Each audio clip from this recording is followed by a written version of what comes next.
Okay, next பார்க்க போகிறது என்னன்னா EMF induced in a rotating coil in uniform magnetic field. அதாவது ஒரு ரொட்டேட் ஆகக்கூடிய காயிலில் எவ்வளோ EMF வந்து இன்டியூஸ் ஆகுது அப்படின்றத பார்க்க போகிறோம். Say we have a coil like this. Okay, இப்படி வந்து ஒரு காயில் இருக்குது.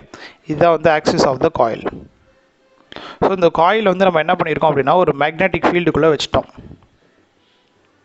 Okay, we are placing the coil inside the magnetic field like this. So this is magnetic field.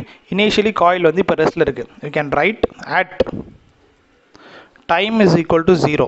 Okay, at time is equal to 0, what is the flux induced in the coil அப்படின்னு பார்க்கும்போது at time equal to 0, the flux induced in the coil would be BA cos theta அப்படின்னு நம்ம எழுதுவோம். cos theta. So angle become theta வந்து என்னவாயிரும் 0 degree. So phi would be equal to cos 1. So that will be BAN. இதில் n number of turns இருந்துச்சுன்னா we can write NA. This is at time equal to 0. Next, at time is equal to t.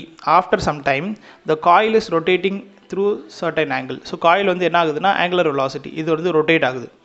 Okay, so coil வந்து rotate ஆகுது. அப்போ என்ன பண்ணுவோம், flux வந்து change ஆகும் இல்லையா. ஸோ அப்போ வந்து we can write B would be equal to BA cos theta. அப்போ theta எவ்வளோ, so because it is rotating to certain angle. So theta எப்படி எழுதலாம்னா theta would be equal to angular velocity into time taken. Okay, angular velocity radian per செகண்டில் வரும், time second. So second cancel ஆச்சுன்னா will get theta in radian. So that's what BA theta become omega t because it is rotating. So அப்போ எழுதும் போது cos omega t. So rotate ஆகும்போது ஆப்வியஸாக என்ன மாறும், ஃப்ளக்ஸ் மாறும் இல்லையா. அப்போ what is the rate of change of flux, we can say d phi by dt. எவ்வளோ ஃப்ளக்ஸ் சேஞ்ச் ஆகுது அப்படின்றத கால்குலேட் பண்ணணும். ஸோ BA காஸை டிஃப்ரென்ஷியேட் பண்ணணும். So B into A cos omega t ல ஃபஸ்ட்டு வந்து இது வந்து ஒரு செயின் ரூல். ஸோ ஃபஸ்ட்டு ஒமேகாவுக்கு டிஃப்ரென்ஷியேட் பண்ணும். cos omega t ல முதல் வந்து this become omega. cos omega t differentiate பண்ணால் that becomes sin omega t. cos omega t யோட டிஃப்ரென்ஷியேட் பண்ணால் minus sin omega t. So BA omega ஒன்று வந்துடும். So that would be d phi by dt. So this is what we called as a EMF.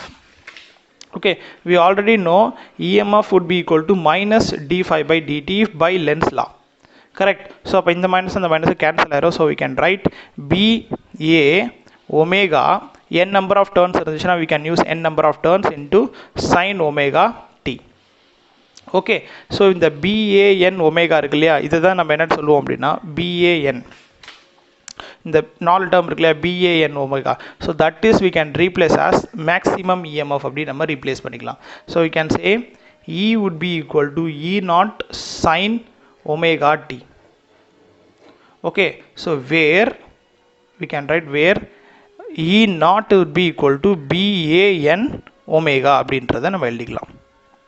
Okay, so இது வந்து அதாவது இந்த E equal to E naught sin omega t is called as a alternating voltage அப்படின்னு நம்ம சொல்லுவோம். இங்கே EMFல எழுதியிருக்கோம், this is ஒரு alternating voltage. அண்ட் அதே கரண்ட் எழுதும் போது I equal to I naught sin omega t, அது alternating current எழுதும். ஏன், because it is comes under the sin function. So இதுதான் வந்து ஒரு சிம்பிளாக ரொட்டேட்டிங் யூனிஃபார்ம் மேக்னெட்டிக் ஃபீல்டுன்னு சொல்லலாம்.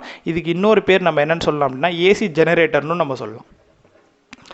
ஒரு ஏசி ஜெனரேட்டர், ஏசி கரண்ட்டை ஜென்ரேட் பண்ணுறது இது மூலமாக தான் ஜென்ரேட் பண்ணுவாங்க. So you can draw the graph for this one. So it would be like this. Say இது வந்து EMF எடுத்துட்டோம் அப்படின்னா இது டைம் ஃபங்க்ஷன் அப்படின்னு எடுத்துட்டோம்னா so the graph will go like this. Sine ஃபங்க்ஷனாக இந்த மாதிரி போயிட்டு இருக்கும். ஸோ இதில் இந்த பீக் வேல்யூவை தான் நம்ம என்னென்னு சொல்லுவோம் அப்படின்னா E naught அப்படின்னு நம்ம சொல்லுவோம். And that is representing the sine function. So this is called as a AC generator. Okay.